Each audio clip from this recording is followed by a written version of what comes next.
Bonjour à toutes et tous. Messieurs le Président, Monsieur le Directeur, mes chers collègues, la Commission des affaires économiques entend ce matin deux grandes entreprises et nous commençons d'abord avec l'audition des responsables du groupe Auchan. Vous le savez, nous avons entendu ces derniers mois des dirigeants de plusieurs grands groupes. On a pu auditionner les dirigeants des groupes Michelin, Stellantis, Valeo, Lactalis, Sanofi. Et donc il nous semble que c'est une fonction indispensable de la Commission que nous puissions auditionner ces grands groupes et comprendre leurs choix.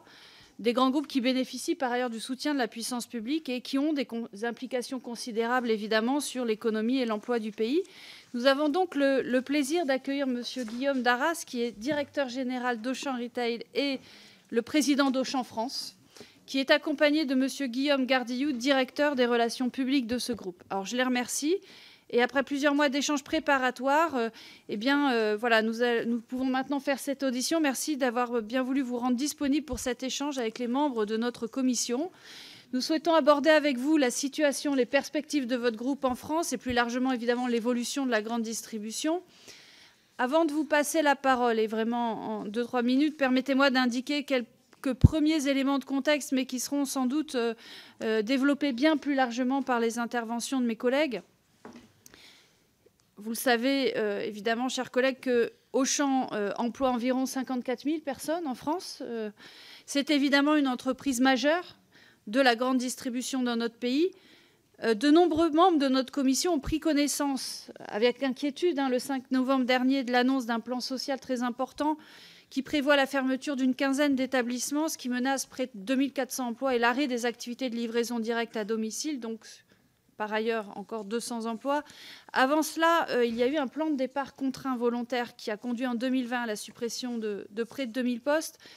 Et c'est manifestement une restructuration d'ampleur dans votre groupe, avec des dommages importants pour les salariés licenciés de l'entreprise et pour l'économie. Et une grande partie de nos circonscriptions sont touchées à des degrés très différents. Nous aimerions donc que vous puissiez nous expliquer dans quelle stratégie de votre groupe s'inscrivent ces décisions. Permettra-t-elle de préserver vos magasins, les dizaines de milliers d'emplois en France? Je comprends bien que le modèle de l'hypermarché apparaît obsolète, sans doute reviendrez-vous dessus, ce qui conduit à la réduction de la taille de vos surfaces de vente, mais vous annoncez aussi la fermeture de supérettes urbaines. Alors il y aura sans doute aussi la question qui sera posée des aides publiques à travers le CICE ou encore l'APLD, des sommes assez substantielles. Comment ces sommes ont-elles été mises à profit pour soutenir l'emploi, la compétitivité de votre modèle? Et en outre, nous aimerions comprendre les conditions de départ offertes aux salariés licenciés. Quelle pourrait être la part des reclassements? Car vous appartenez à un groupe familial, le groupe Muliez, qui comporte de nombreuses anciennes qui pourraient prendre leur part et proposer des solutions à ces salariés, au moins en partie.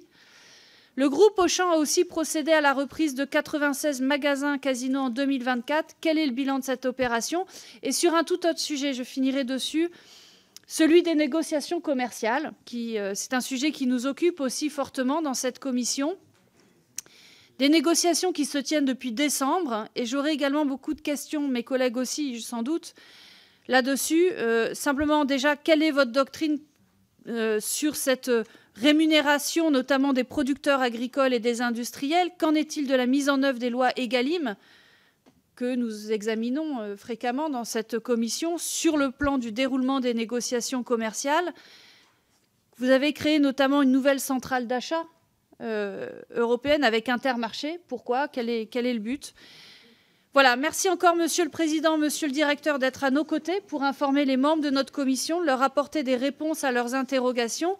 Je vous cède la parole pour une quinzaine de minutes et après quoi, comme d'habitude, nous entendrons les orateurs des groupes, chacun pour 3 minutes maximum pour vous laisser au moins 1 minute pour leur répondre aussitôt, puis les orateurs individuels pour 1 minute par question, en vous invitant là encore à répondre à chacun d'entre eux. Je rappelle que nous devrons avoir terminé cette audition en tout état de cause à 11h, puisqu'à 11h, nous recevons ensuite les représentants et notamment le président du groupe ArcelorMittal. Voilà. Je vous remercie, Monsieur le Président et Directeur. Merci, Madame la Présidente. Peut-être tout d'abord 2-3 mots sur le groupe Auchan. Ensuite, expliquer les bouleversements du secteur de la grande distribution, les choix qu'a fait historiquement Auchan qui le conduisent dans cette situation et ce que nous envisageons de faire pour maintenir la pluralité des enseignes, dont celle de Auchan, sur le territoire français. Auchan est un groupe familial, donc qui n'est pas coté en bourse, avec un actionnariat 100% familial. Il pèse 32,3 milliards d'euros en 2023, avec une répartition des chiffres d'affaires de 50% environ sur la France et de 50% dans les autres géographies qui sont l'Europe de l'Est, l'Europe et l'Europe du Sud principalement.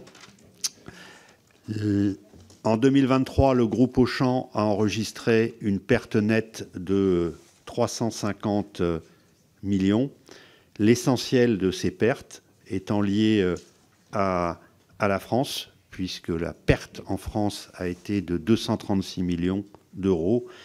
Et les premiers éléments de nos clôtures comptables nous amènent cette année vers une perte d'environ 296 millions d'euros.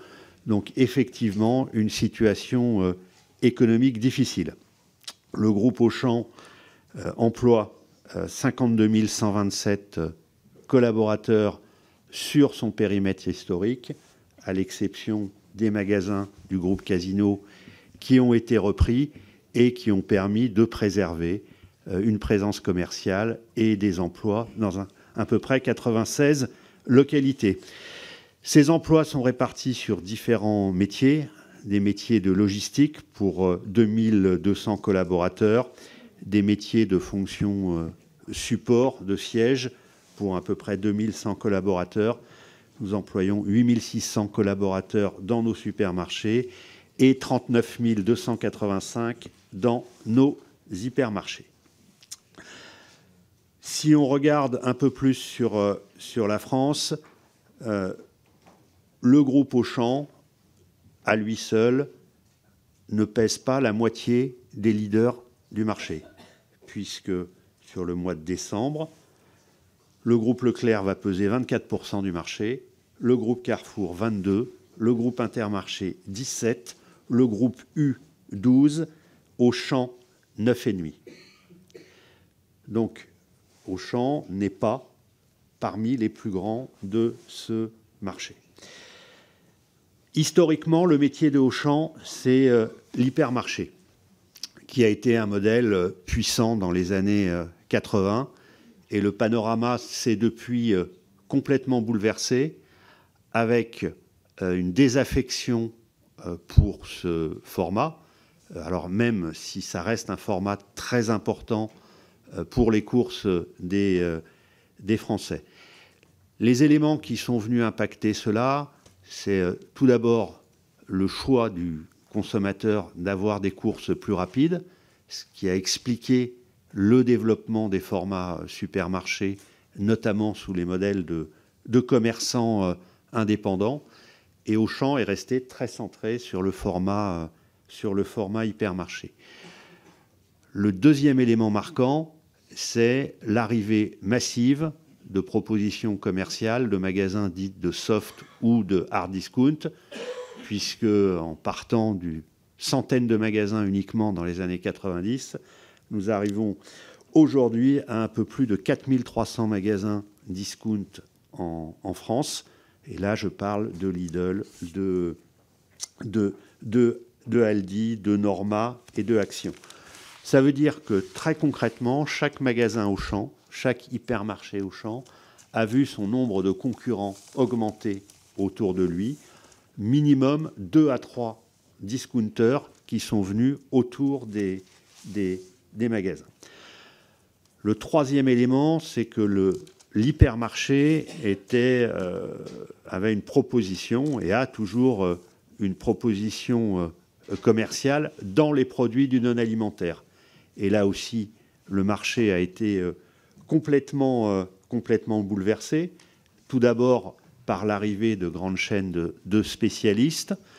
Ensuite, par l'arrivée et l'émergence, dans un premier temps, de grandes plateformes comme Amazon et plus récemment, je pense notamment à la fast fashion, par des acteurs complètement nouveaux comme Shein et Temu, qui sont en train de prendre des parts très importantes sur le marché du textile.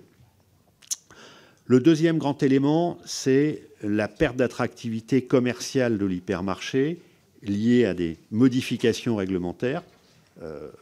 La loi Galland, puisque précédemment, les hypermarchés pouvaient vendre à perte certaines promotions pour attirer les clients.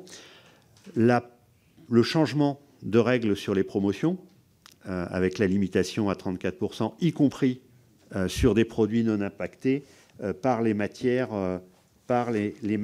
agricoles.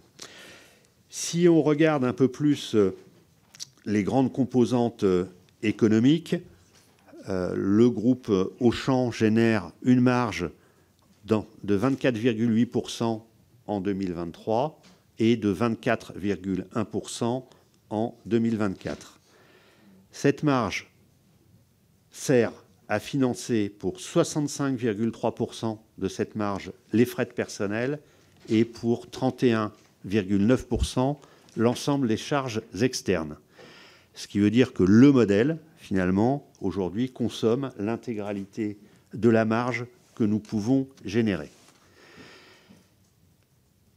Cette marge ne nous donne pas pour autant un positionnement prix satisfaisant, puisque sur une base 100 par rapport à Leclerc, pour prendre un des leaders en termes de tarifs, le positionnement moyen des magasins Auchan pour les produits de grande consommation est de 105,9.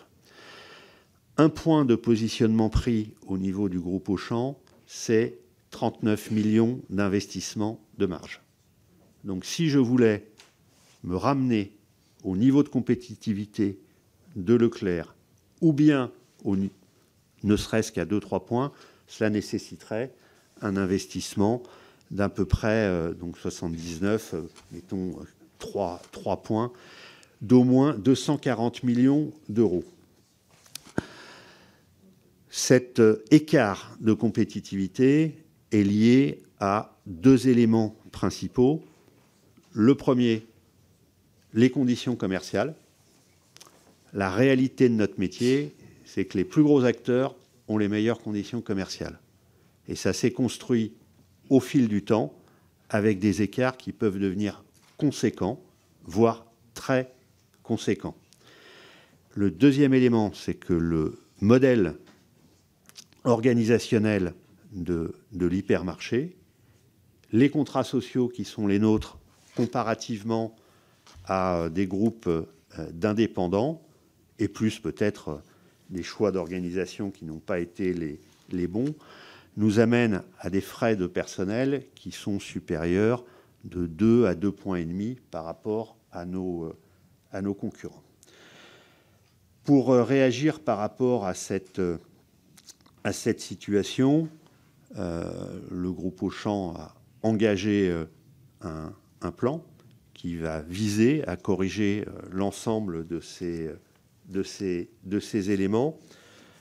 Le premier, oui, c'est un partenariat à l'achat avec Intermarché. Je vous ai évoqué les grands éléments et nous pensons que ça peut nous aider à arrêter de creuser ces écarts de conditions qui sont beaucoup trop conséquents. Le deuxième point, c'est de retravailler sur notre modèle d'hypermarché en visant un modèle qui est plus adapté aux nouvelles attentes des clients, qui va privilégier les produits frais, les produits de grande consommation et sur lequel on fera des choix de marché forts en alimentaire qui seront le textile et tout l'univers de la maison, et nous allons essentialiser le reste des marchés. la déclinaison conduisant forcément à des réductions de surface. Nous allons développer également tous nos sujets d'omnicanalité. Au regard de la situation économique et de la capacité à supporter un certain nombre de foyers de perte sur les 2 années qui viennent, nous avons fait le choix d'arrêter des modèles dont nous savons que nous ne pouvons pas les amener à la rentabilité. Je pense à la livraison directe à domicile. Nos capacités logistiques ne nous permettent pas d'approvisionner dans des conditions satisfaisantes les magasins de proximité. Donc, à ce stade, et dans une vision à 2 ans de redressement de l'entreprise, nous ne pouvons pas également supporter ce modèle.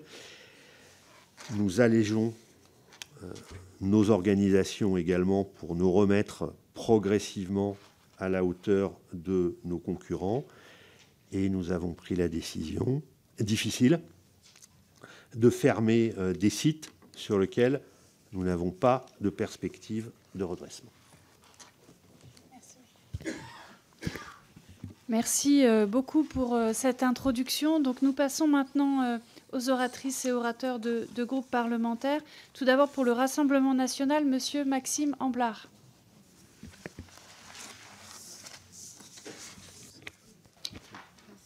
C'est bon, là.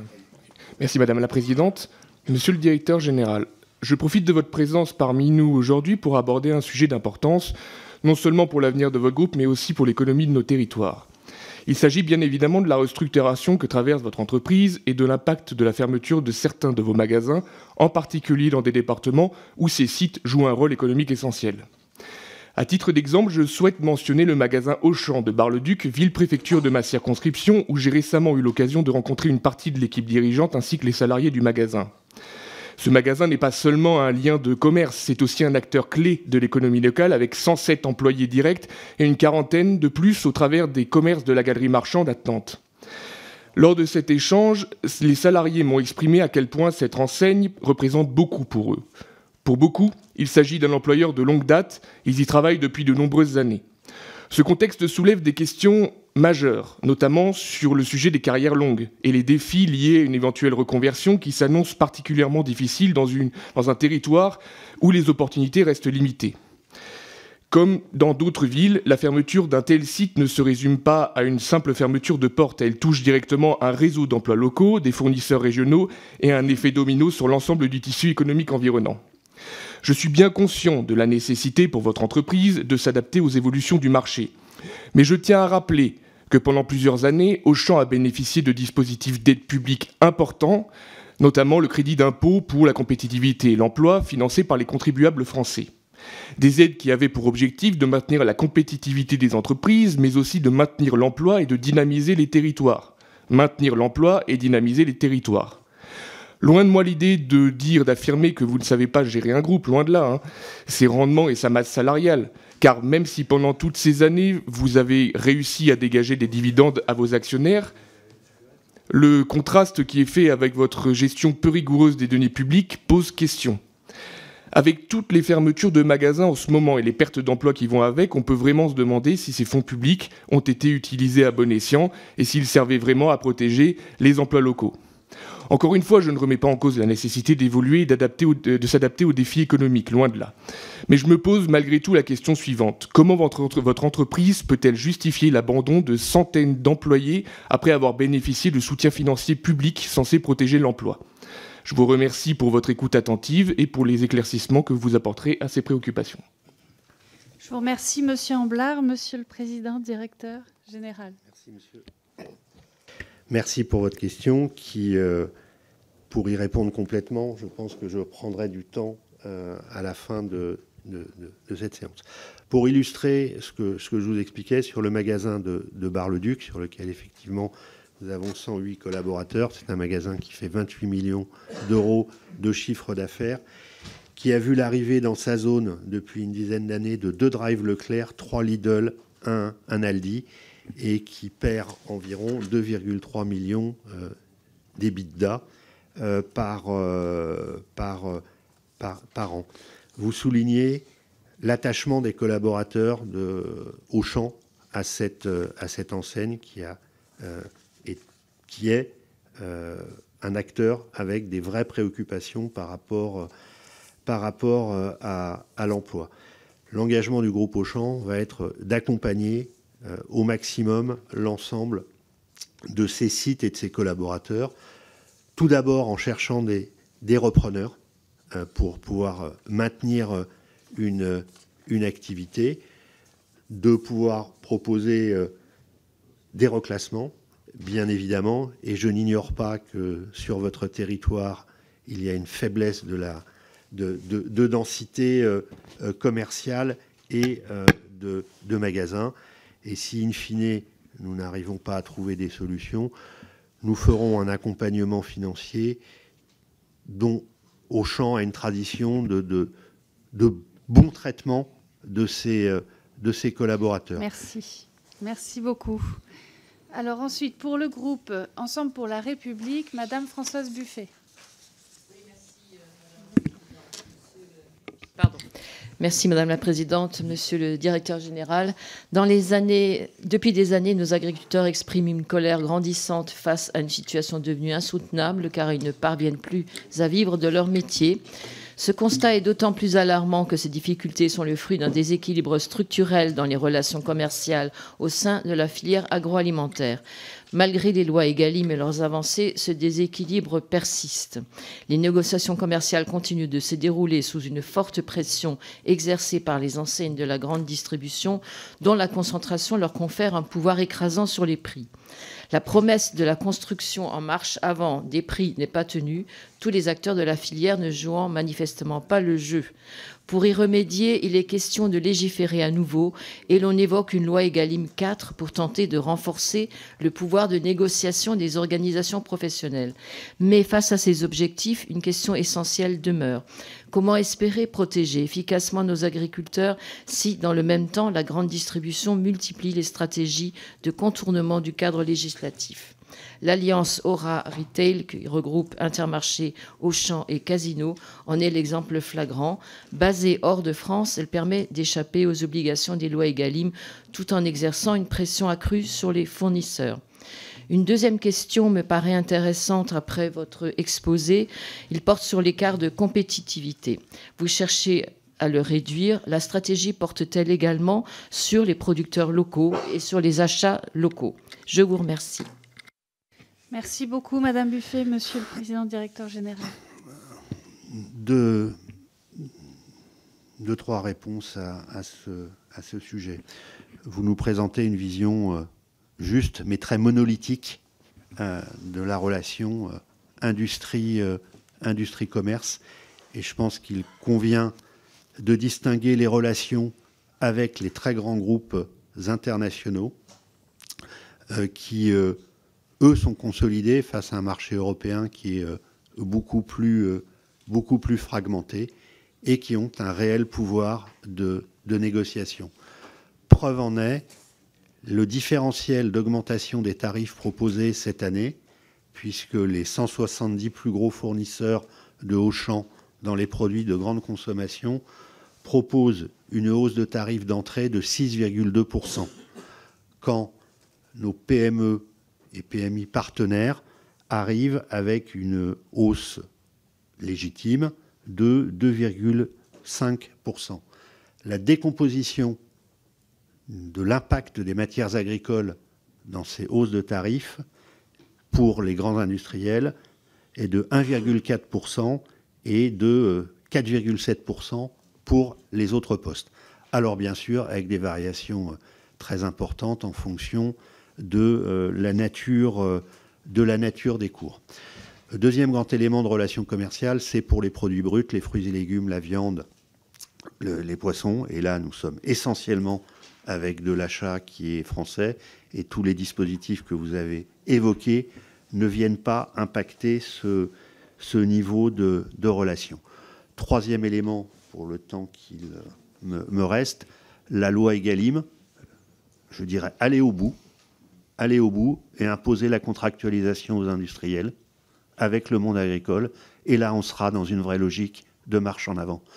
Moi, je ne peux pas négocier avec des industriels en attendant que ce soit les commissaires aux comptes qui, en arbitrage, disent si la justesse de l'augmentation des matières agricoles intégrées dans leurs produits.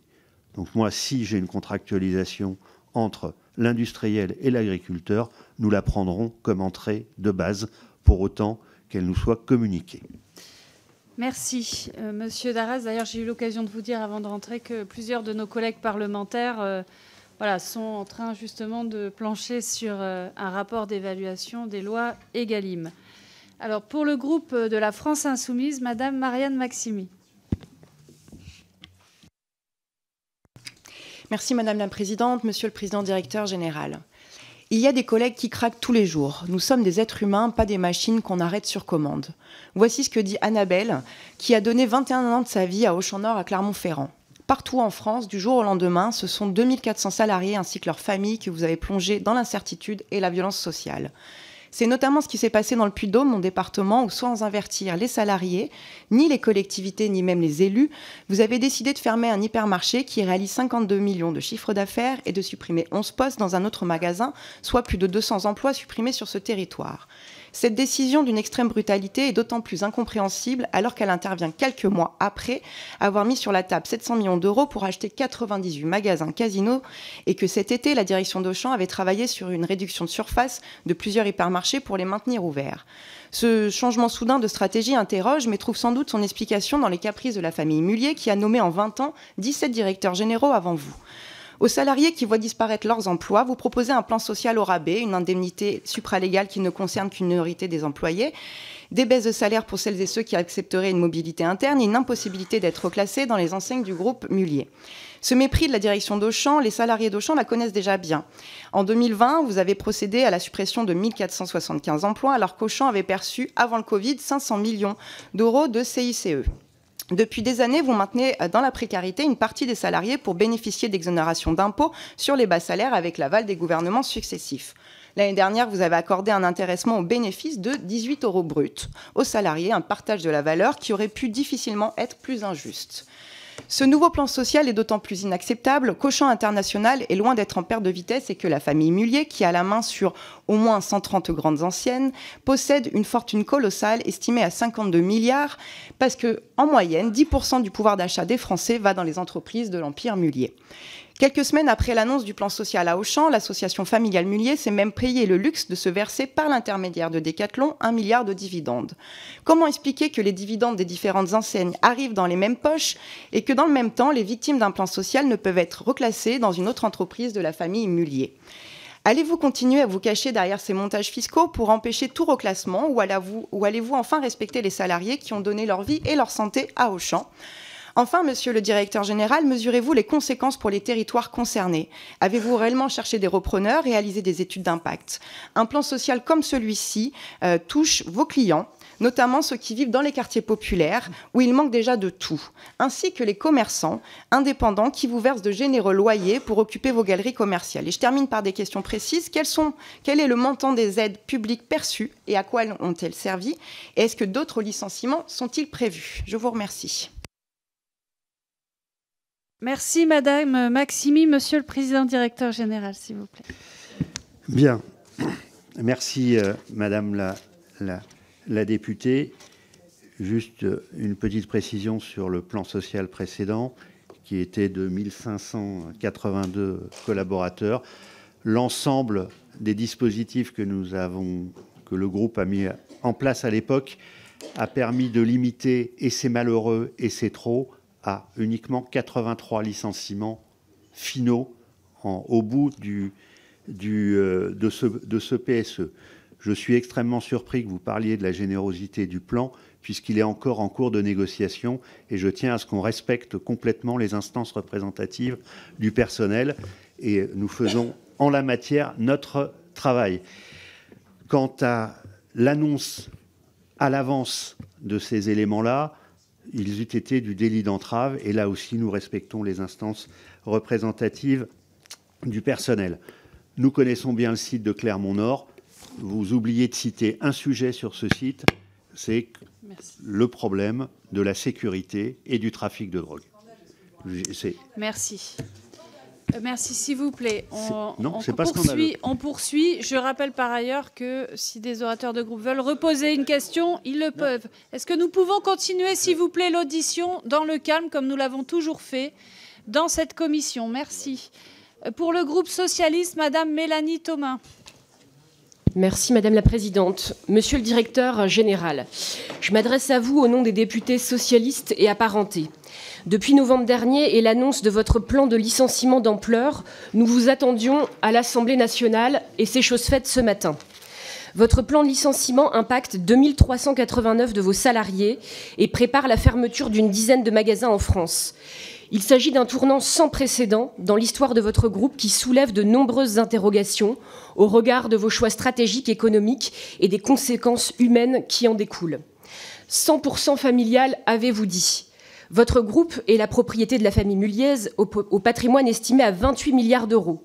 Pourtant, bon nombre de vos salariés du groupe sont rémunérés au SMIC. Les salaires suivent tout juste l'inflation. Ils sont confrontés à des conditions de travail souvent difficiles. La pénibilité, ils savent ce que c'est. Aujourd'hui, ils sont sacrifiés au nom d'un équilibre financier qui bénéficie surtout au cercle restreint des dirigeants et des actionnaires de votre groupe. Depuis 2013, votre groupe a perçu près de 500 millions d'euros de CICE, dispositif prévu pour encourager l'emploi et la compétitivité. Pourtant, difficile de retrouver comment cet argent public a été injecté au profit de vos magasins et de vos salariés. En parallèle, 1 milliard d'euros de dividendes a été versé aux actionnaires sur la seule période 2022-23, et ce malgré les pertes d'exploitation d'1 milliard d'euros sur le premier semestre 2024. Monsieur le directeur, comment justifiez-vous ces licenciements massifs alors que votre groupe a bénéficié de fonds publics? Les entreprises ont une responsabilité économique, sociale, environnementale accrue dans le contexte actuel.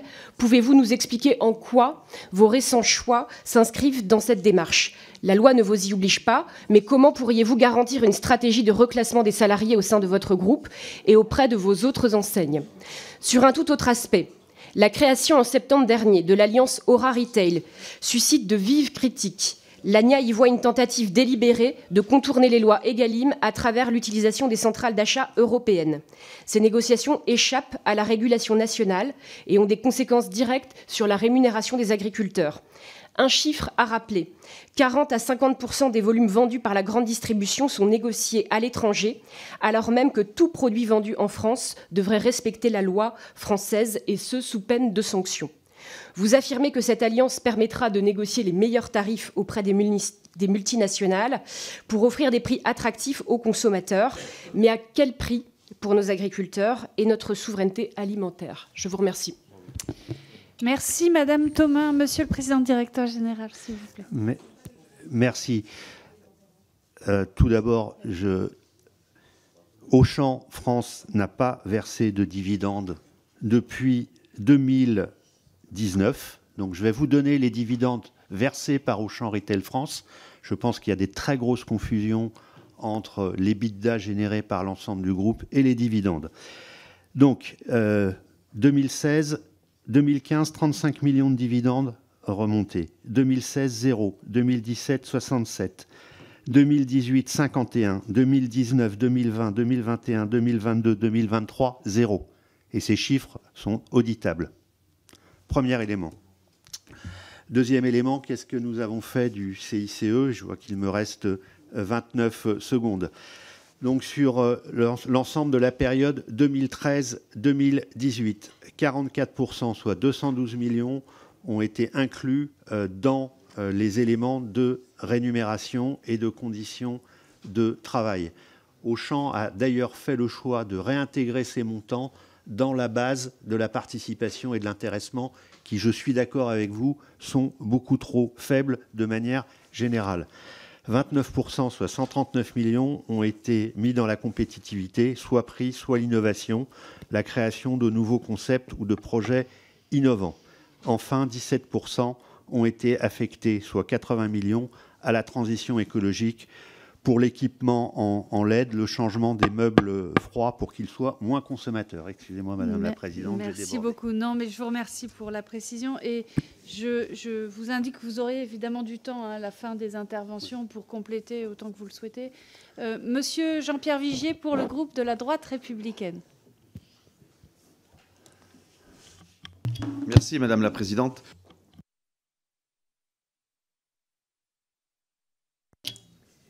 Merci Madame la Présidente.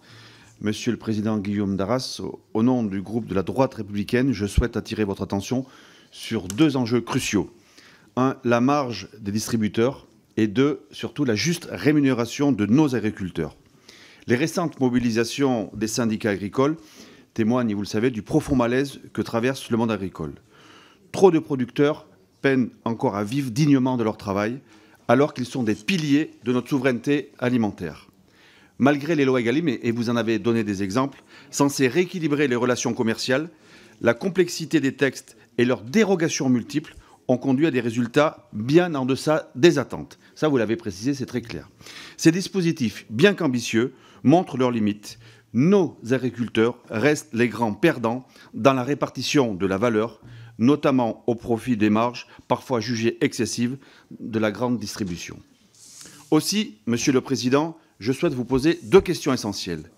Quels engagements votre enseigne prend-elle pour garantir une transparence totale sur les marges pratiquées, notamment en cette période d'inflation alimentaire, afin d'assurer une juste répartition équitable de la valeur? Et quelles actions concrètes mettez-vous en place pour renforcer les partenariats avec les producteurs français et ainsi garantir une rémunération juste et stable, leur permettant de vivre dignement de leur travail? Les agriculteurs doivent être au cœur de la chaîne de valeur et nous devons avancer vers une rémunération plus juste et équilibrée, non seulement pour eux, mais aussi pour préserver la confiance des consommateurs et surtout la vitalité des territoires. Je vous remercie. Merci Monsieur Vigier, Monsieur le Président Directeur Général. Merci Monsieur le député. Concernant nos relations avec le monde agricole, je tiens à rappeler que nous relationnons avec un peu plus de 5000 fournisseurs très directement. Nous développons un certain nombre de filières avec des engagements long terme et une très grande fidélité à nos fournisseurs de produits bruts agricoles. Vous mentionnez le nombre de textes et je tiens à attirer l'attention de la représentation sur le fait que la complexité de l'ensemble des textes fait peser sur toutes les PME des contraintes absolument énormes. Allez voir ce que veut dire la maîtrise d'Egalim dans une petite entreprise. Comment un petit fournisseur peut travailler et avoir tous les indicateurs en permanence. Et bien évidemment, au niveau des grands groupes, c'est beaucoup plus simple d'appréhender l'ensemble de ces sujets. Concernant les relations plus générales de négociation, vous mentionniez les centrales internationales. Je tiens à rappeler que Auchan a toujours été extrêmement respectueux des textes de loi, les a toujours appliqués, et je vous invite à regarder la faiblesse des sanctions qui ont été appliquées à Auchan depuis 10 ans comparativement à d'autres concurrents. Et je sais bien que ce n'est pas un argument en tant que tel, mais cela explique certains éléments de situation.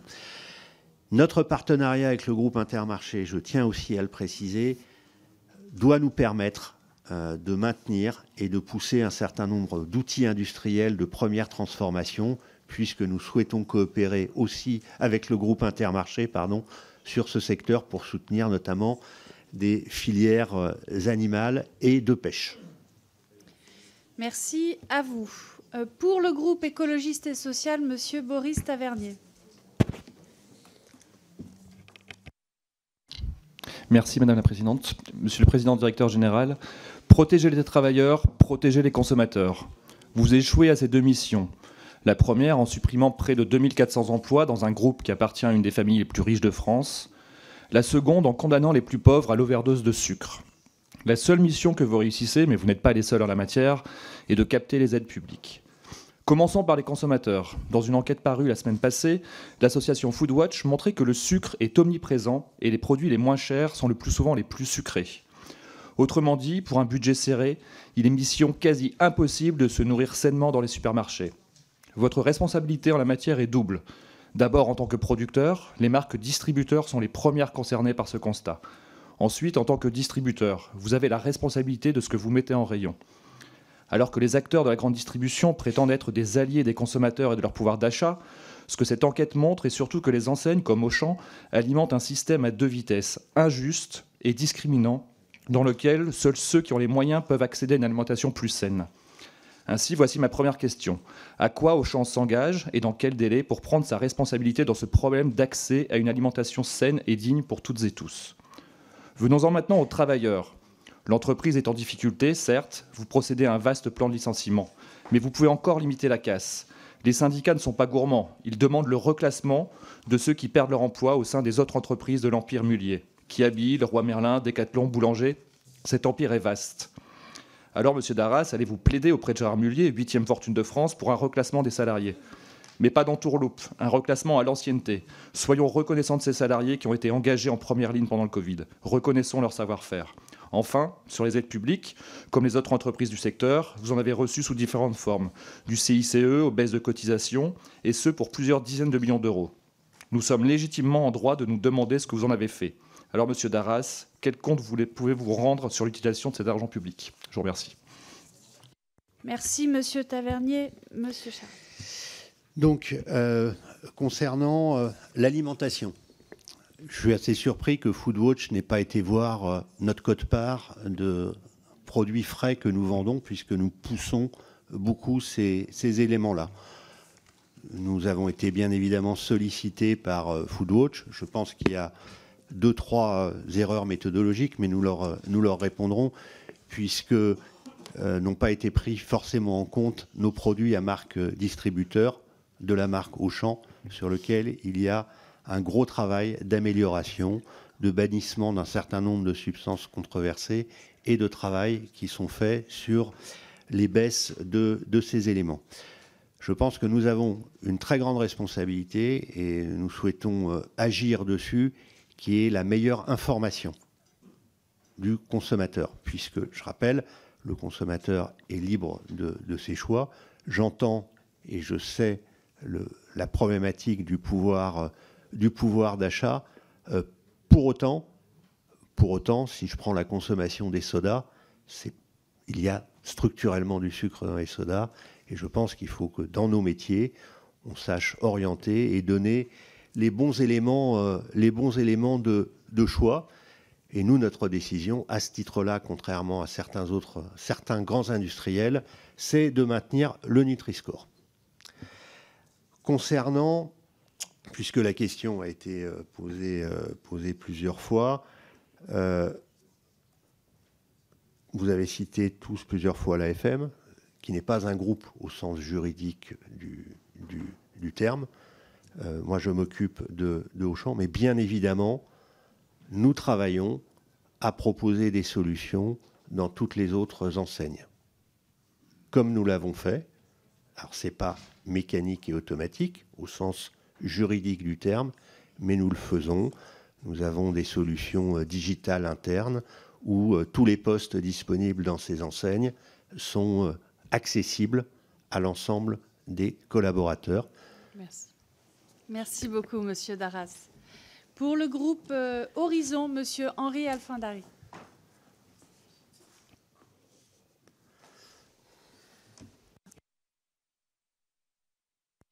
Merci Madame la Présidente. Monsieur le Directeur, j'irai directement aux questions. Est-ce que vous trouvez normal que l'État se tourne vers la grande distribution pour protéger le pouvoir d'achat des Français? Cela a-t-il une incidence, selon vous, sur les négociations avec les producteurs? Et enfin, la lourdeur de l'économie française, le poids de la fiscalité, ne vous conduisent-ils pas inévitablement à retrouver des marges en négociant dur avec vos fournisseurs?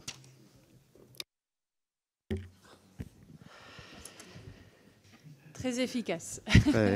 Monsieur Darras. Donc, concernant, parce qu'on tourne toujours autour de ce sujet, sur les carcans ou pas dans l'économie, je pense que là, nous, on s'adapte à ce qui, malheureusement, aux dispositions qui sont prises. Je pense qu'il y a un changement de paradigme. C'est qu'on, pendant très longtemps, on a pensé que des magasins ne pouvaient pas fermer en France. Donc on a pensé que l'on pouvait largement taxer ces éléments-là. Voilà. Et là, on arrive, je pense, un peu au bout de ce système. Nous parlions tout à l'heure des aides CICE. Je vous ai dit combien on en a touché. Dans le même moment,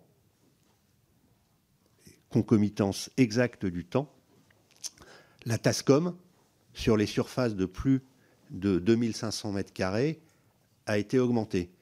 Et cette augmentation représente 50% du CICE qui a été octroyé. Donc il faut qu'on ait une vision absolument globale de ça. Est-ce que la grande distribution a été un régulateur d'inflation? La réponse est oui. La vision des pouvoirs publics vis-à-vis de la grande distribution en période d'inflation ou en période de stabilité n'est pas la même. Le regard sur les grands acteurs leaders de ce marché-là ne sont pas les mêmes en fonction de ces phases-là. Et après, pour en revenir, je pense que le sujet au-dessus un peu de tout ça, en lien avec le monde agricole, la juste rémunération, c'est quel est le bon prix de l'alimentation comparativement à des arbitrages sur un certain nombre d'autres marchés. Donc, oui, nous sommes un métier qui emploie beaucoup de main-d'œuvre non qualifiée. Oui, c'est un métier qui redonne de la chance, et c'est un métier difficile, hein, à des jeunes sans qualification. Nous avons un peu plus de 6500 alternants.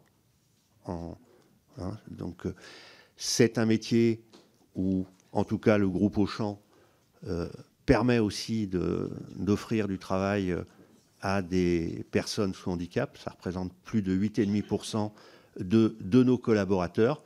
Et donc, penser que l'on peut taxer en permanence, à mon sens, va être improductif au fil du temps sur des populations qui sont, il est vrai, les plus fragiles. Merci, Monsieur Darras, Monsieur le Président Directeur Général. J'ai pour l'instant à peu près 8 inscrits pour les questions, enfin pour les interventions individuelles. Je prends vraiment des derniers inscrits parce qu'il faudra qu'on tienne les temps, donc je ne peux en prendre qu'une dizaine en tout. Voilà, donc voilà, ceux qui n'ont pas pu encore se signaler, nous prenons maintenant les inscriptions pour les interventions individuelles. Pour le groupe de la gauche démocrate et républicaine, Monsieur André Chassaigne. Monsieur le Président. Là, c'est les questions individuelles. Non, c'est toujours les groupes. Après, je préviendrai, c'est juste pour que tout le monde s'inscrive. Merci. Bon, d'abord, je voudrais revenir sur des propos que vous avez tenus, Monsieur le Directeur, vraiment qui m'ont choqué, ou alors j'ai mal compris.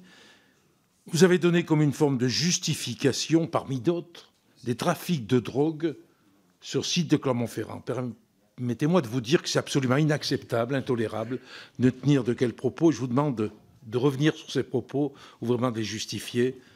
C'est une insulte pour la population, les consommateurs, les forces vives de ce quartier.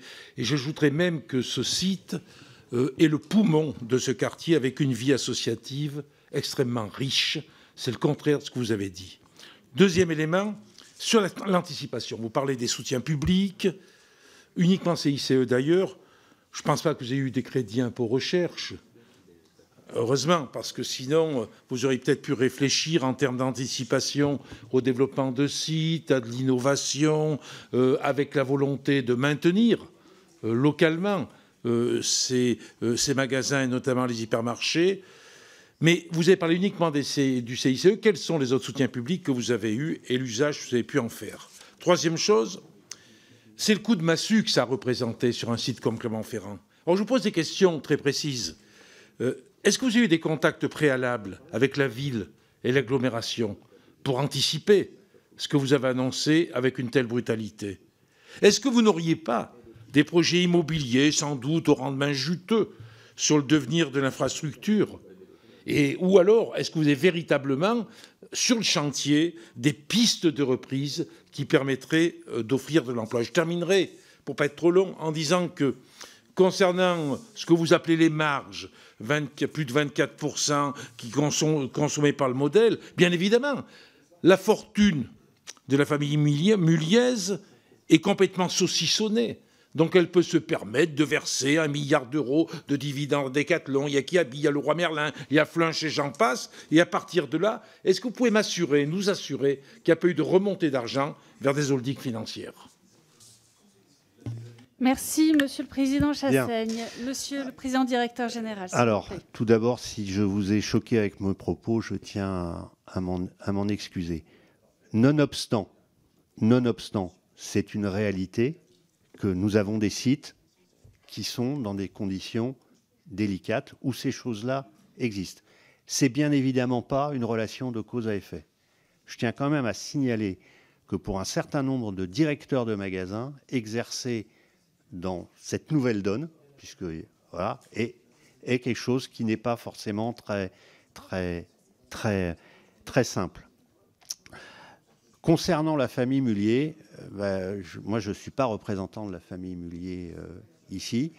Moi, ce que je vais pouvoir vous donner, et j'y répondrai tout à l'heure, c'est tout ce que Auchan France a remonté au niveau de la holding Auchan et du palier de consolidation qui s'appelle Hello, qui est tout à fait public, pour que vous voyez toute cette cascade, et je profiterai du temps après.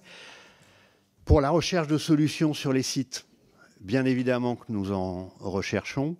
Voilà. Alors là, on avait parlé des 6 magasins de proximité que nous sommes amenés à fermer. Certes, c'est beaucoup plus réduit, mais nous avons trouvé une solution. Et nous travaillons bien évidemment à essayer de trouver, lorsque c'est possible, des repreneurs. Je vous remercie, Monsieur le Président Directeur Général. Donc, nous arrêtons là les inscriptions pour les questions individuelles, parce qu'il y en a déjà 14. Donc voilà, si nous ne voulons pas avoir trop de retard pour la prochaine audition avec le PDG d'ArcelorMittal, je vous propose qu'on arrête là les inscriptions. Maintenant, pour le groupe UDR, s'il vous plaît, Monsieur Alexandre Allégret-Pilot.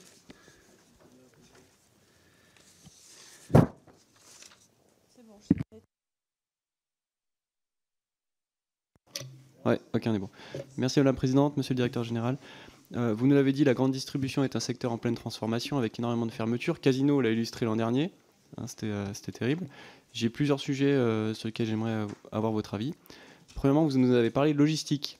Ça semble être un moteur concurrentiel fort, notamment chez la concurrence Amazon. Or, vous semblez partir dans la direction opposée, au moins à court terme. Est-ce reculer pour mieux sauter, ou est-ce abandonner ce qui semble pourtant être devenu un déterminant de la performance au regard des préférences des consommateurs? Ça, c'est le premier point. Deuxième point, vous nous avez dit que vous concentrez sur les produits frais. Ça semble logique au regard de ce que vous nous avez dit auparavant, mais aussi sur le textile et la maison, si je ne me trompe pas. On traverse une crise durable du textile à minima en Europe, voire ailleurs. Comment comptez-vous vous en prémunir? Comment allez-vous vous insérer dans cette crise du textile si vous en faites peut-être un quart de votre chiffre d'affaires? J'exagère peut-être, mais vous voyez, ça devient prépondérant. Troisième élément, on n'en a pas parlé, c'est les mutations technologiques. Quels sont, d'après vous, quels doivent être leur impact sur la marge et sur la masse salariale? On parle typiquement d'illustration de l'évolution de la fonction de caissier, mais pas uniquement. Donc, quelles sont les marges de manœuvre dont vous disposez sur ce front? Et quels seront leurs impacts, d'après vous, sur l'entreprise et sur les salariés? Quatrièmement, on constate une densification de la concurrence qui est quand même très très importante, ce qui pourrait être un bon signe quand même pour le consommateur, avant tout. Est-ce que ça provient d'une évolution de la consommation que vous avez pu évoquer, à savoir l'évolution des préférences et l'évolution du pouvoir d'achat, ou est-ce que ça provient tout simplement d'une préexistence de marge peut-être un peu trop confortable, avec un rattrapage ici, avec l'entrée de nouveaux investisseurs?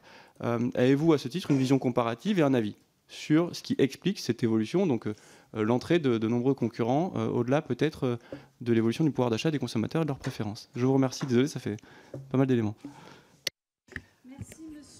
Merci Monsieur Allégret-Pilot. Monsieur le Président Directeur Général. Merci. Nous n'abandonnons pas la livraison à domicile. en alimentaire. Nous fermons les sites qui sont 100% dédiés. Nous allons rebasculer une partie de cette livraison à domicile sur les drives de nos magasins, ce qui devrait générer la création d'à peu près 114 postes, nouveaux postes dans ces magasins. Concernant le modèle Amazon, je pense que le modèle Amazon est constitué de plusieurs blocs économiques. Un bloc qui est effectivement le bloc d'achat-revente, de commerce comme nous pouvons le faire, qui est un bloc déficitaire.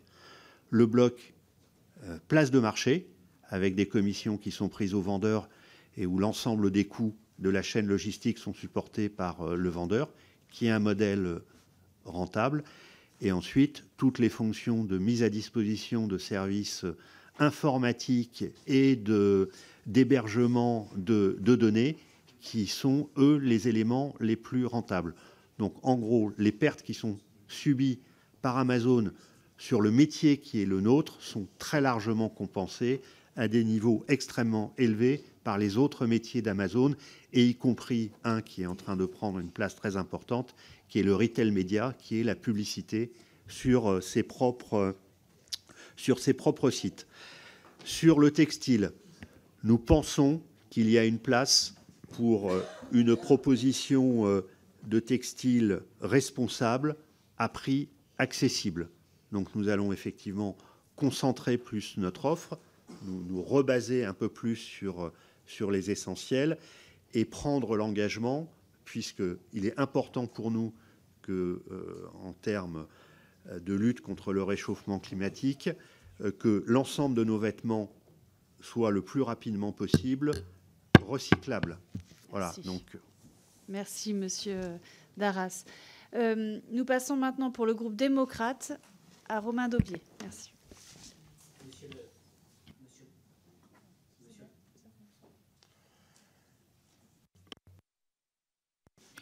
Très bien. Monsieur le Président, en tout cas, je vous remercie de faire face à vos responsabilités en étant ce matin dans la représentation nationale. Pour faire simple, effectivement, moi j'ai un grand respect pour la famille Mullier, qui est des grands entrepreneurs en France, et c'est les entreprises qui font tourner l'économie. Néanmoins, effectivement, quand on annonce pratiquement 2400 suppressions de postes, il y a une émotion légitime. On a entendu la communication officielle d'1 milliard de pertes au premier semestre 2024 sur la holding Eco. J'ai bien conscience également que le modèle du grand hypermarché fait face à des changements d'usage, que ça soit vers du commerce en ligne, que ça soit vers des petites surfaces, plus petites surfaces. Néanmoins, en tant que grand groupe, vous avez une obligation environnementale, sociétale, la notion de patriotisme économique qui ne doit pas être oubliée également, d'autant plus quand on a profité d'un certain nombre d'aides étatiques. Et je pense également à votre responsabilité dans la chaîne avec d'autres personnes sur une juste rémunération de nos agriculteurs. Ma première question, c'est effectivement, est-ce que cette perte, si on retraite les contrats de licence de marque, de management fees, de retraitement des centrales d'achat ou des politiques de prix de transfert intra-groupe, est-ce qu'on est vraiment sur cette perte d'1 milliard d'euros? Et la deuxième point, j'ai bien conscience et j'ai, comme vous, connaissance de l'article 1232-4 du Code de travail sur l'obligation de reclassement. Ce qu'on souhaiterait en particulier avec ma collègue Delphine Huguemann, qui est députée d'Aubière et d'une partie de Clermont, qui est une version la plus humaniste et plus large de cette obligation de reclassement au sein du groupe, comme il semble que ça avait été fait en partie au moment de Pinky.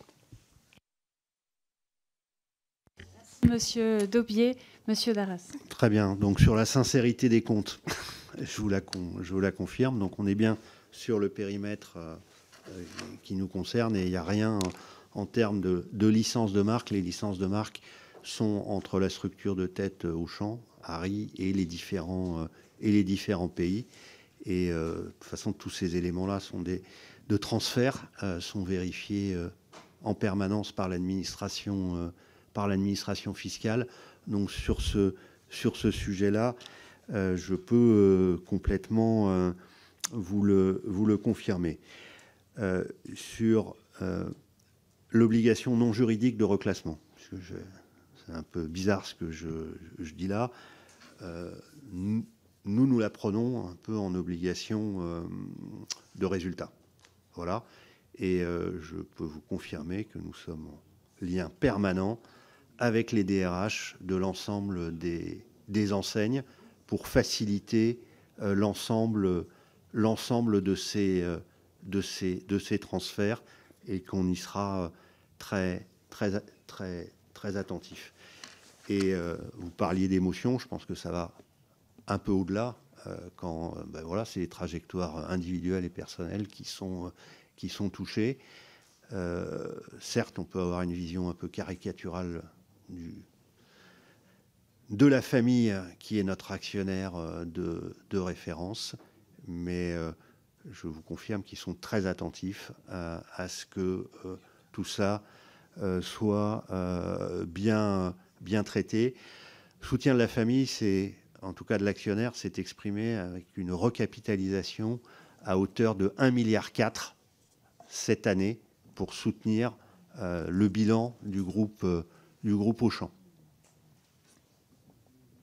Merci.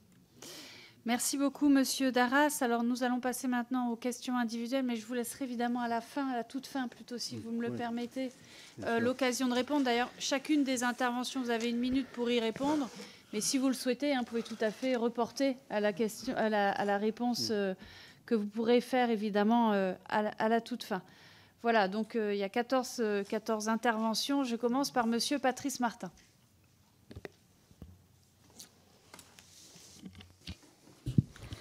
Merci Madame la Présidente. Monsieur le Directeur Général, comme vous le savez, les agriculteurs manifestent une nouvelle fois leur colère face à des revendications légitimes, des prix justes, reflétant la valeur de leur travail et leur permettant de vivre dignement de leur activité.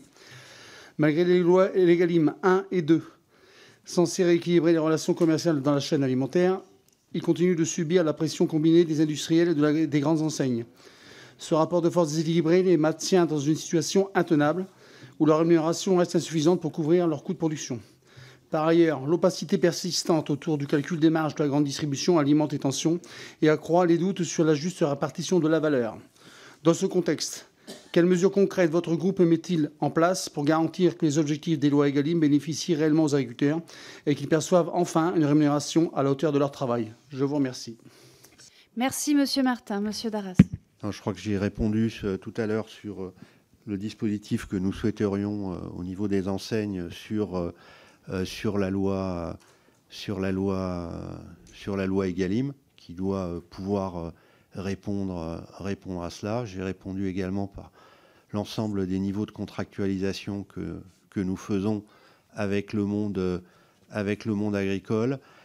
Enfin, je tiens pour autant à rappeler un sujet qui est un sujet de compétitivité de l'agriculture française, puisque 50% de ses débouchés, notamment sur l'ensemble des productions céréalières, vont à l'international, et que ça, c'est un sujet qui compte également dans le revenu global de l'agriculteur. Merci, merci à vous. Je passe la parole maintenant à Monsieur Stéphane Travert.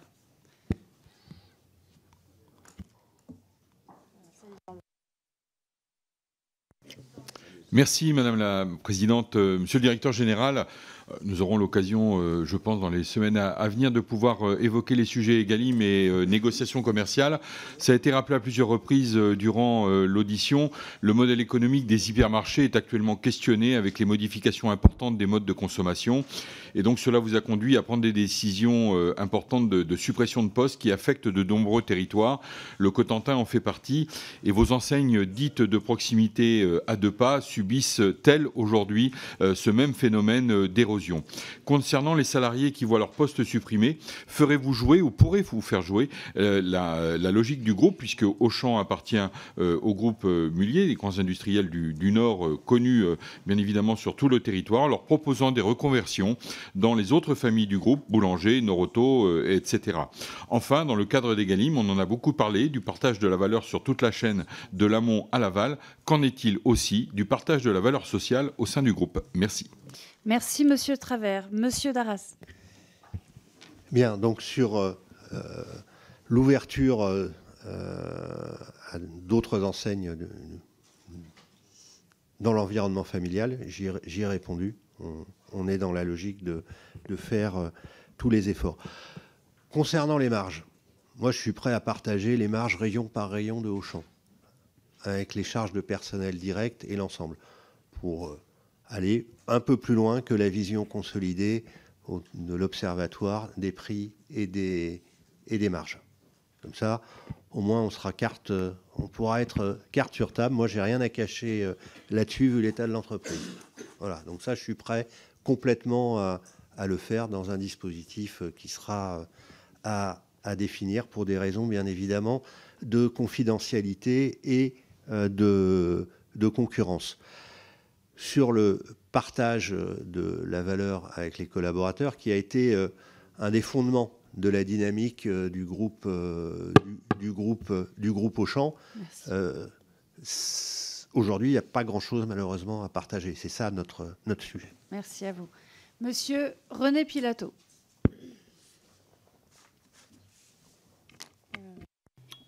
Merci Madame la Présidente. Monsieur le Directeur, pour la 5e fois, on vous pose la question, quel est le montant total des aides publiques dont a bénéficié Auchan ? Pour le reste, 100 à 4000 magasins discount se sont installés, dites-vous, ça ne se fait pas en un jour. Vous dites vouloir vous adapter pour rattraper vos concurrents, mais avec 17 PDG en 20 ans, c'est mieux que 4 premiers ministres en un an, mais quand même. Comment anticiper avec le drive où vous étiez pionnier? Avez-vous une vision du commerce à 10 ans qui permettrait de former les salariés et conserver vos magasins ouverts? Je vous remercie. Merci Monsieur Pilato. Monsieur Darras. Sur les aides, je pense avoir répondu sur l'ensemble du CICE qui a été versé. De toute façon, c'est quelque chose de complètement public. Donc sur la période 2013-2023, Auchan a perçu au global 636 millions de crédits et de réduction d'impôts, et ce, y compris, bien évidemment, le CICE qui en constitue l'essentiel. Je tiens à rappeler que ce CICE bénéficiait à l'ensemble des entreprises. Donc ce n'est pas une aide particulière dont a bénéficié le groupe Auchan. Donc nos autres concurrents ont... Donc voilà, et il y a des acteurs qui l'ont mis complètement dans les prix, emmenant le marché à la baisse, et tout le monde a dû réagir. Merci à vous. Monsieur Julien Dive.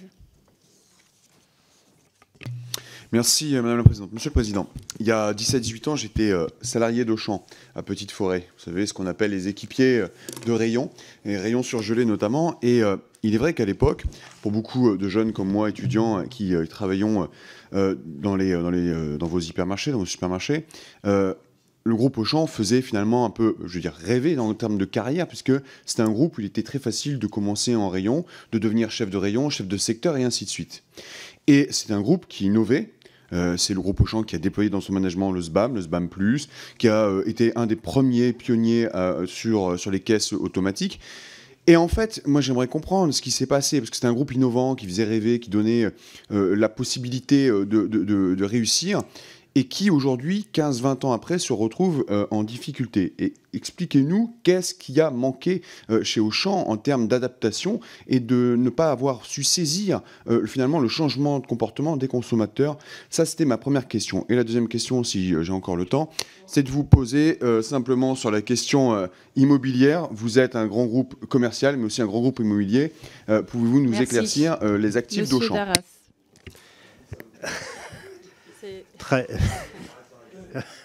non, S'il vous plaît, parce que là, on perd encore plus de temps. Allez. Non. Bon, s'il vous plaît, parce qu'il faut qu'on puisse poursuivre. Là. Non, donc... Merci. S'il vous plaît. Si... Est-ce qu'on pourrait écouter, s'il vous plaît, Monsieur Darras ? Je ne sais pas si les réponses intéressent, mais ce n'est pas grave. Non, on continue d'être un ascenseur social. Nous avons à peu près 2500 promotions internes. L'ensemble de nos cadres sont issus, effectivement. Qu'est-ce qui s'est passé chez Auchan pour qu'on soit dans ces difficultés ? Je pense que la faiblesse de Auchan d'aujourd'hui vient de sa force passée. le modèle était tellement spécifique qu'il s'est peut-être un peu trop regardé lui-même et qu'il n'a pas senti les évolutions suffisantes du marché. Et je pense que c'est l'élément clé. Auchan ne pouvait se comparer qu'à Auchan dans ces années-là par rapport à la spécificité de son modèle. Et le troisième élément, c'est la compétitivité prix. Nous sommes dans un marché où, à la fin, vous pouvez regarder sur 100 ans, celui qui reste, c'est celui qui a les coûts d'intervention les plus bas. Merci à vous. Monsieur Nicolas Turquois. Voilà. Merci, Monsieur le Président. Je relais d'abord une question de ma collègue Delphine Lingemann. Ça a été évoqué par mon collègue Romain Daubié et puis c'est évoqué par d'autres qui s'inquiètent des conséquences de la fermeture d'Auchan Nord et de la suppression de 11 postes à Auchan-Aubière. Et donc, je vais plus souhaiterais aussi, et je la comprends, qu'il y ait un accompagnement vers les autres entités du groupe Muliez et la prise en compte de l'ancienneté, mais ça a été dit, donc ça vient en appui. Mon deuxième point est plutôt une remarque. J'ai eu la chance de découvrir une initiative que j'ai trouvée très intéressante de votre groupe et était présent Monsieur Gardillou avec le Auchan Tour où des acheteurs de chez vous, des bouchers de chez vous sont venus voir des producteurs, en l'occurrence des producteurs de viande bovine bio sur ma circonscription et je trouvais que l'échange était riche et de cette expérience, je ne sais pas quel est son élargissement, moi je suis convaincu que les distributeurs peuvent être à l'action dans la transformation vers une consommation plus durable. Quelle est votre stratégie en la matière? Monsieur Darras. Donc le sujet, c'est bien le sujet des relations avec la production locale. Donc nous avons effectivement ce Auchan Tour où nous prenons un certain nombre de nos collaborateurs de la centrale ou des magasins et nous faisons le tour de l'ensemble d'un certain nombre de nos producteurs. Nous sommes en train de réfléchir à l'évolution de ce dispositif pour finalement voir comment dans les magasins on pourrait mieux incarner ça et ce Auchan Tour finalement faire venir plus les producteurs dans nos magasins pour faire une sorte de salon des producteurs locaux et créer l'interaction également entre le consommateur et le producteur pour que tout ce lien de bénéfice d'une économie circulaire soit bien perçu par le consommateur et qu'il influe demain ses choix. Merci. Monsieur Thierry Benoît.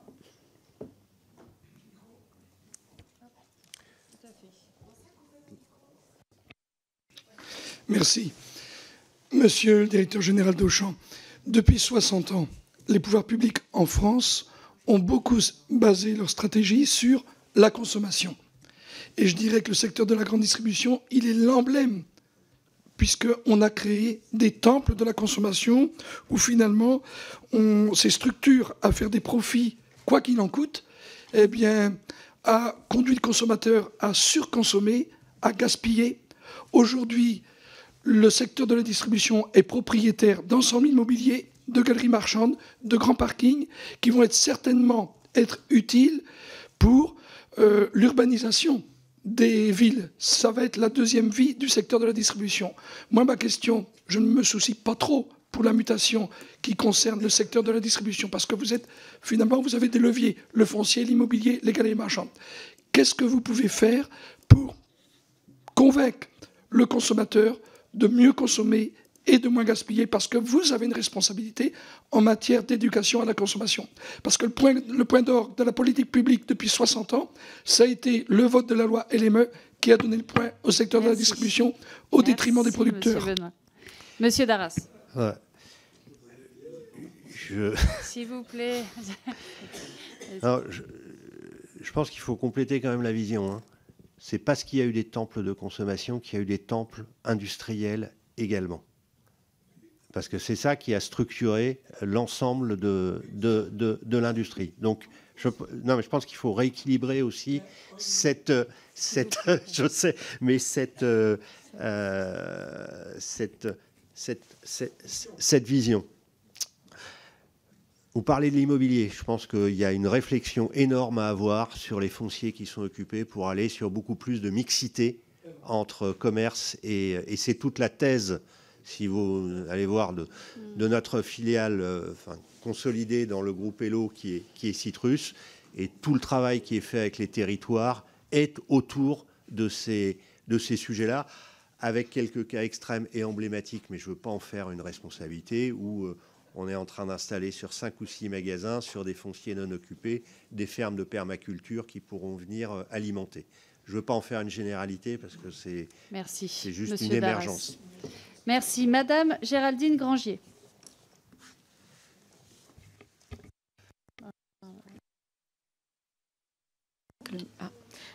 Merci Madame la Présidente. Monsieur le Président, Auchan a longtemps été reconnu pour son modèle humain et innovant centré sur la proximité. Pourtant, vos choix stratégiques actuels semblent s'éloigner de ces valeurs fondatrices. Le turnover dans votre groupe atteint 40% en 2023, en grande partie dû à la souffrance au travail. Cette instabilité nuit à la cohérence des équipes et à la satisfaction des clients. Vous privilégiez désormais la polyvalence des employés au détriment d'expertises historiques comme celle des bouchers ou des managers promus en interne. Cette stratégie éloignée de l'identité d'Auchan semble également affecter la perception des clients. Pourquoi avoir sacrifié ces expertises clés? Envisagez-vous de corriger cette orientation pour répondre aux attentes des consommateurs soucieux de qualité et de savoir-faire? Merci Madame Grangier. Monsieur Darras. Je vous confirmerai les chiffres de turnover, mais ils ne sont pas assez, absolument pas à ces niveaux-là. Ce n'est pas 40%. Non, non, non. Ah, vous avez des sources sûres, mais moi, j'en... Qui? Ah, mais je ne sais pas. Donc, après, sur le modèle d'entreprise, oui, il faut redonner de l'autonomie aux magasins. Oui, il faut redonner de l'autonomie aux chefs de rayon. Oui, il y a deux choses qui comptent dans le commerce, c'est la force de la marque et l'autonomie locale.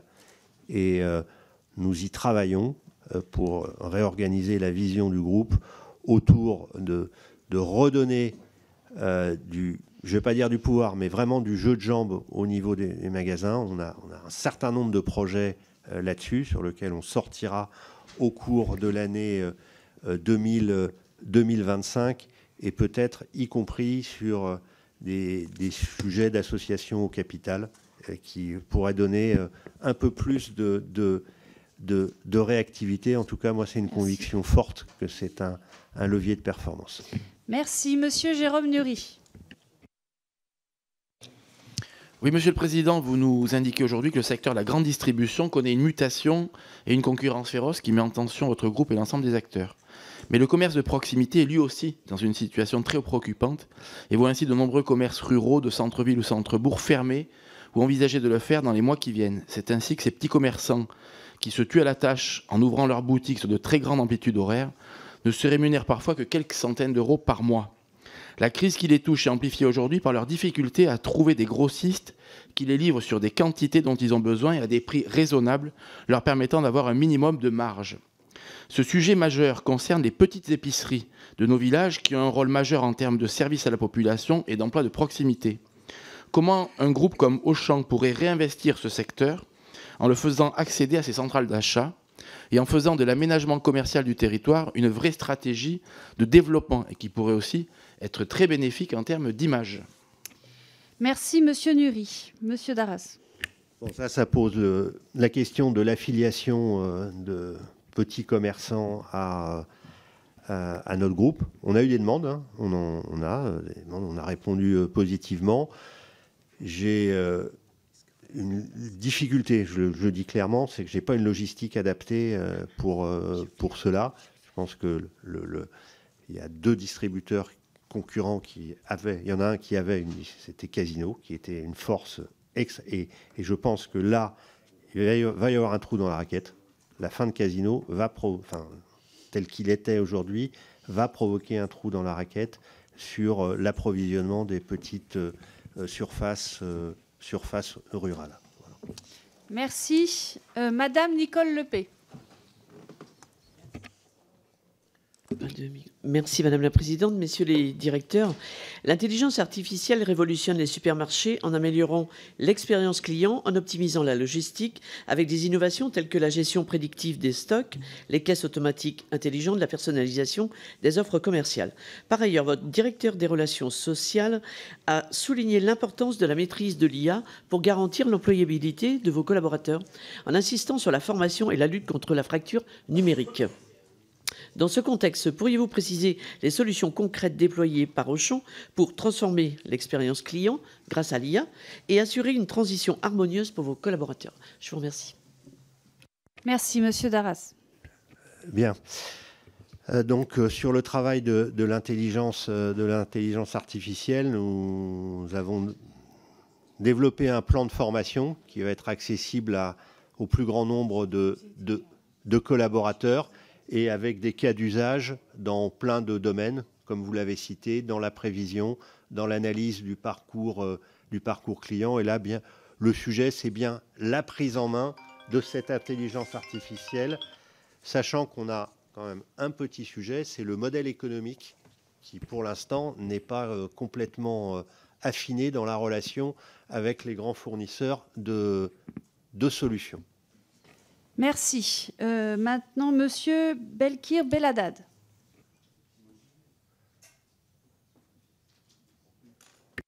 Micro, s'il vous plaît. Merci.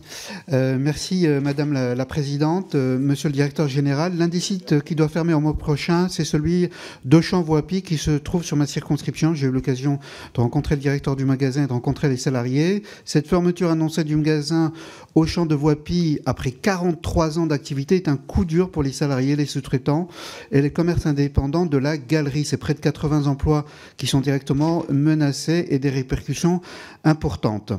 Le manque d'investissement dans la réhabilitation du site, malgré plusieurs projets abandonnés, et la stratégie du groupe de réduction des surfaces de vente en France au profit de l'international ont malheureusement scellé le sort de cet hypermarché unique commerce de proximité pour de nombreux habitants, sans moyen de locomotion. J'ai deux questions. Pourquoi ne pas avoir investi dans ce type de magasin ces dernières années? Aucun investissement n'a été fait ces 30 dernières années, avec un potentiel énorme sur ce magasin. Deuxième question, quels sont les efforts pour reconvertir les salariés? Parce que je n'ai pas tout à fait saisi les mesures que vous alliez entreprendre, et notamment pour les efforts pour trouver un repreneur. Merci à vous. Merci à vous. Monsieur Darras.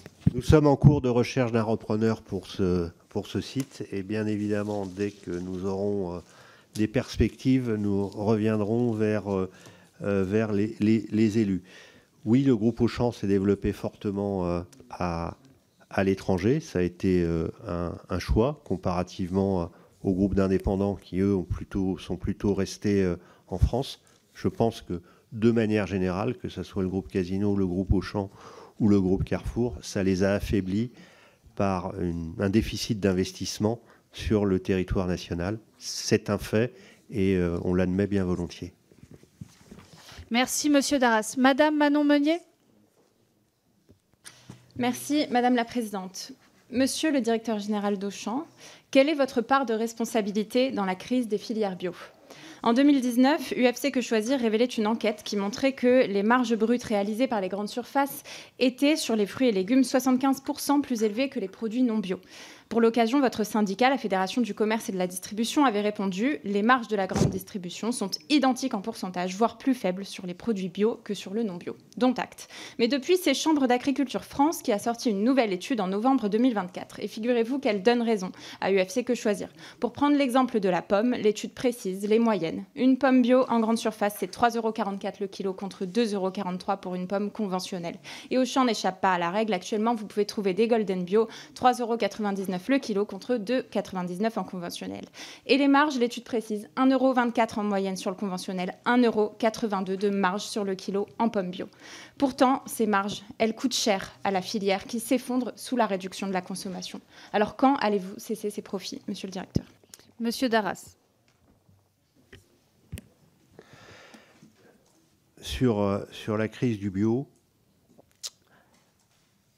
je pense qu'il y a une grosse erreur qui a été faite par tout le monde, c'est le défaut de contractualisation.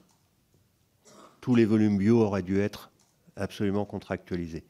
Ensuite, sur les marges, oui, on gère des marges souvent en pourcentage.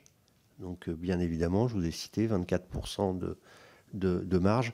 Enfin, vous occultez le fait que le prix d'achat aux fournisseurs ne soit pas le même.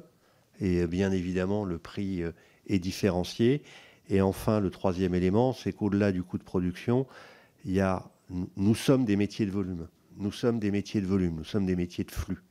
Et bien évidemment, la logistique des produits bio est beaucoup plus coûteuse et renchérit le prix. Merci. Monsieur Stéphane Buchou. Merci Madame la Présidente, Monsieur le Directeur Général. Ça a été rappelé dans les différents échanges, à l'instar d'autres grandes entreprises, votre groupe et votre enseigne n'échappent pas aux difficultés. Cependant, je voudrais revenir sur le parcours de votre groupe en 2024. Ça a été dit là aussi, mais bon, en passant dans les derniers, il y a un peu de répétition. En début d'année, vous avez participé au rachat de franchise Casino. Ça a été le cas dans mon département en Vendée.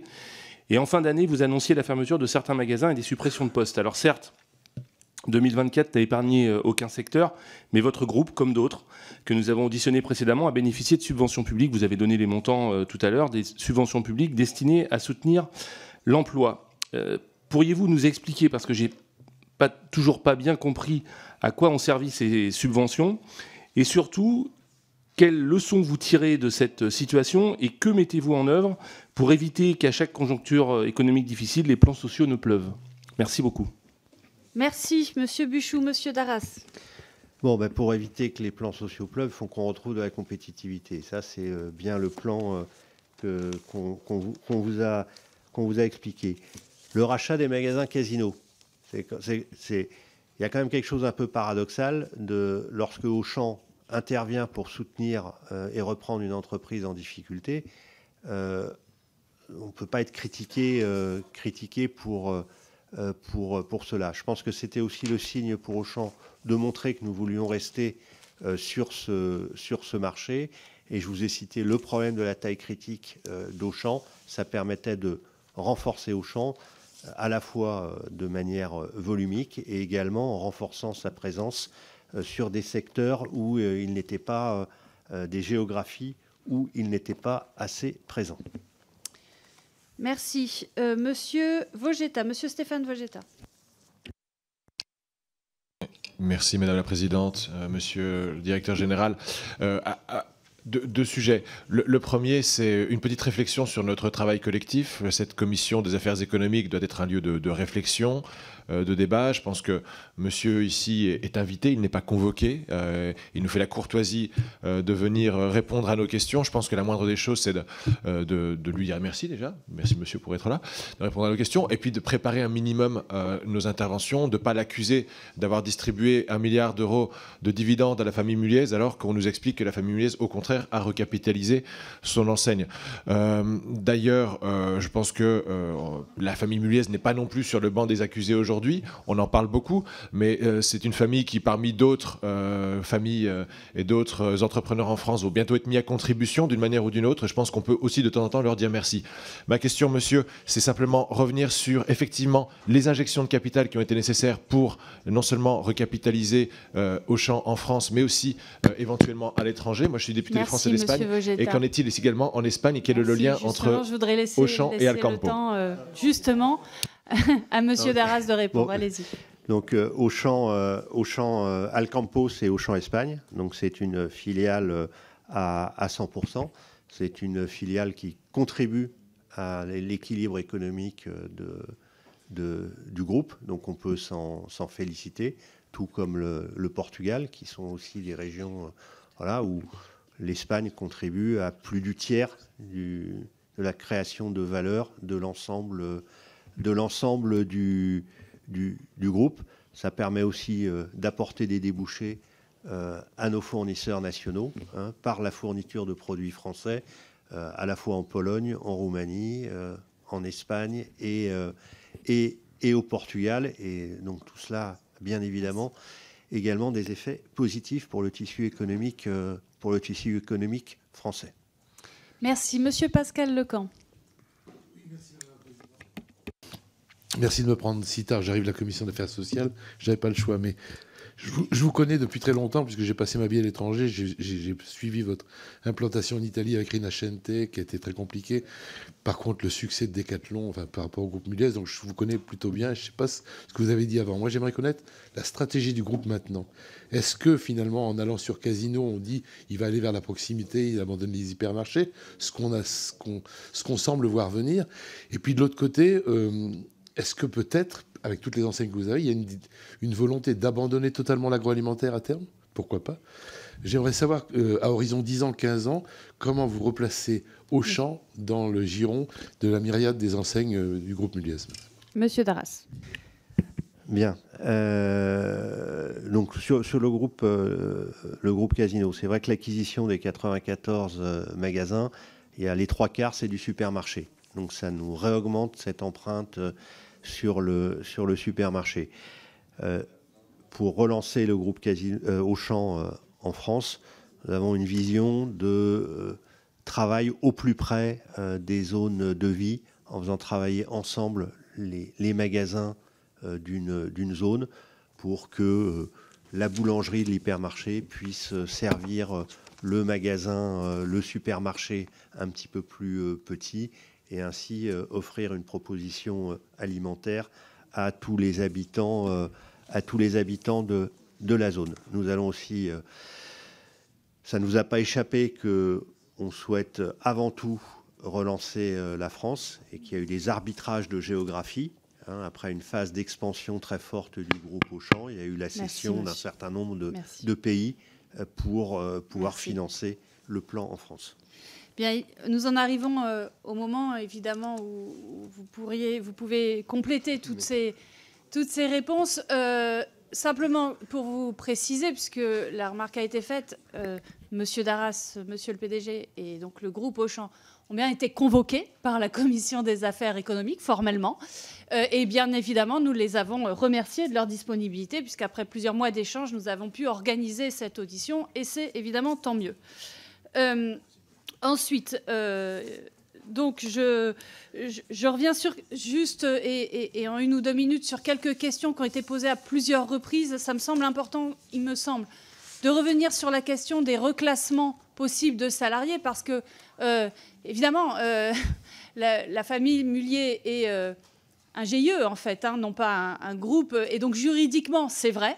D'après la loi, vous n'avez pas d'obligation de reclassement, mais bien évidemment se pose quand même cette question de reclassement. Il a été dit à plusieurs reprises par les différents groupes parlementaires que dans la famille Mulliez, donc il y a des entreprises comme Decathlon, et comme bien d'autres qui ont d'ailleurs versé des dividendes très importants ces dernières années. Donc évidemment, on se pose la question des reclassements. Êtes-vous parti dans une procédure un processus de reclassement? Y a-t-il prévu des négociations, par exemple, avec les partenaires sociaux pour cela? Et ça a été dit, par exemple, vous avez procédé à ces reclassements dans le cas de Pimki ou dans le cas d'Alinea, d'ailleurs. Voilà, donc est-il prévu bien la même chose pour ce qui concerne Auchan? Et je finirai simplement en reposant la question sur les licenciements. Y a-t-il d'autres licenciements qui seraient prévus? Là, je ne crois pas qu'il y ait eu une réponse. Il y a eu plusieurs fois la question des aides publiques. Vous avez commencé à y répondre, mais surtout la question de à quoi ont-elles servi? La question vient d'être posée par un de mes collègues, plus précisément, mais vous l'avez déjà fait sur le CICE, mais peut-être encore plus précisément, parce que par ailleurs, il n'y a pas que le CICE. Vous l'avez dit, il y a beaucoup aussi d'autres types d'aides. Et pour finir, la question a été posée de pourquoi, dans certains cas, y a-t-il certains magasins qui auraient pu, qui manifestement sont rentables ou sont intéressants, qui ne sont pas ces hypermarchés qui ont des problèmes de rentabilité. Pourquoi ont-ils été fermés? Pourquoi ne pas avoir développé aussi certaines choses comme les drives et d'autres? Voilà. J'ai essayé de condenser. Beaucoup de réponses ont déjà été apportées sur les questions d'Egalim. Je vous laisse répondre. Voilà. Bien, je pense que sur et on vous communiquera par écrit, si vous le souhaitez, l'ensemble des aides. On y a répondu plusieurs fois. Vous avez cité Pimki et Alinea. On est exactement dans la même logique et de faire tout le travail. Et je rappelle, je vous redonne ce chiffre, sur le dernier plan que nous avons dû malheureusement faire, sur 1582 personnes concernées, ça s'est terminé uniquement, et c'est trop, j'en suis d'accord, par 83 licenciements secs. Donc, on y travaille, bien évidemment. Concernant le drive, nous avons des drives. Nous avons des drives dans tous les magasins. Nous en avons 101 et nous sommes en train de réinvestir dans les systèmes d'information de ces drives et dans le système de prise de commande pour améliorer tous ces éléments-là. Ensuite, je vais répondre de manière purement formelle sur la question sur les licenciements futurs. S'il y en avait, ça veut dire que j'ai un projet. Si j'avais un projet, j'aurais dû en parler aux partenaires sociaux dans le respect de la réglementation. Je vous remercie beaucoup. Monsieur le PDG, il y a une toute dernière question qui avait Monsieur Gauquel qui s'était signalé à temps, mais voilà, que nous avions omis de noter. Donc je vous redonne une dernière fois la parole.